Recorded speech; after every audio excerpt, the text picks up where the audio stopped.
নমস্কাৰ মোৰ YouTube channel স্পনানিজ ব্লগলৈ আপোনালোক সকলোকে স্বাগতম জনাইছোঁ। আজি মই মে মাহৰ ৰদালিত প্ৰকাশিত কেইজনমান কবিৰ কবিতা পাঠ কৰিবলৈ আগবাঢ়িছোঁ।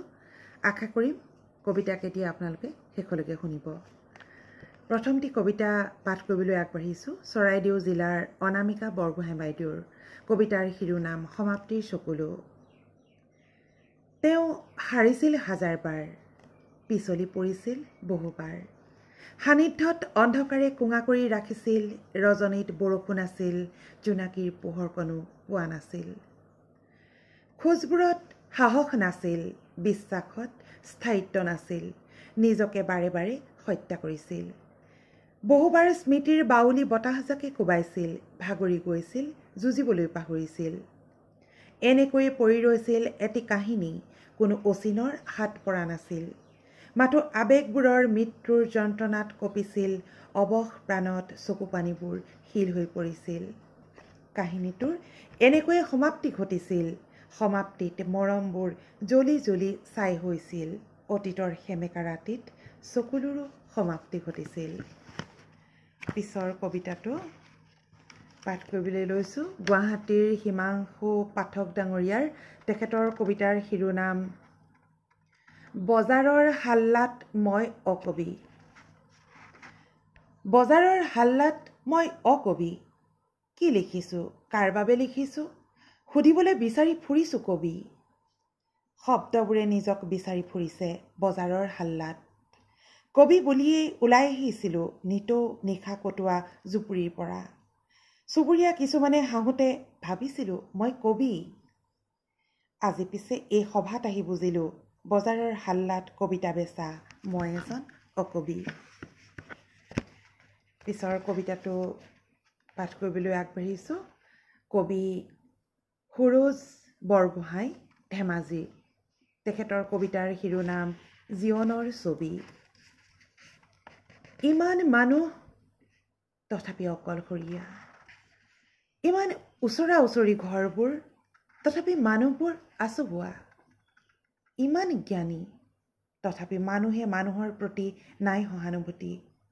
প্ৰেমৰ চাকি দপদপাই জ্বলি নুমাই যায়, বন্দী হয় আলসুৱা মৰমবোৰ নিজতে। অপূৰ্ণ আশাৰ তেজৰ চকুলোৰে কিমান আৰু আঁকিম জীৱনৰ ছবি। বাৰে বাৰে আঁউসী জোনত জোনটো বুকুত শুৱাই সূৰ্যোদয় মেলিছোঁ বুকুত, তথাপিচোন হাৰি গৈছোঁ সূৰ্যৰ এমুঠিমান পোহৰ ধৰি ৰখাত। এনেকৈ হেৰাই যায়নে বুকুৰ বকুল, জীৱনৰ ছবিত ৰং সানিবলে, ফাগুনৰ ৰঙাবোৰ সৰুৱাই চতুৰ বাউলি ধুমুহা আনিবলে। এনেকৈ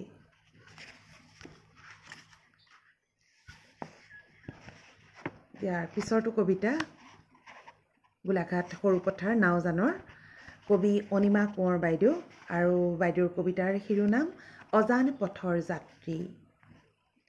মই এজন দিশহাৰা পথিক, নাই মোৰ নিৰ্দিষ্ট গন্তব্যস্থান। ক'ৰ পৰা যাত্ৰা আৰম্ভ, ক'ত হ'ব শেষ, নাই তাৰ কোনো লেখ। বিৰতি নাই, অভিলাষ নাই, আছে মাথো হতাশাৰে ভৰা গুৰিয়ালবিহীন নাৱৰ দৰে জীৱন নদীৰ কোবাল সোঁতত উটি ভাঁহি যোৱা মোৰ এই অক্লান্ত শৰীৰ। পাম জানো জিৰণিৰ ঠাই। ভাল লাগিল, বাইদেউক ধন্যবাদ জনাইছোঁ। আৰু মই এতিয়া যিসকলৰ কবিৰ কবিতা পঢ়িছোঁ সকলোকে মই ধন্যবাদ জনাইছোঁ। আৰু কবিতাত ভিডিঅ'টো আচলতে বহুত দীঘল হৈ যায়, কেইবাটাও পঢ়িলে।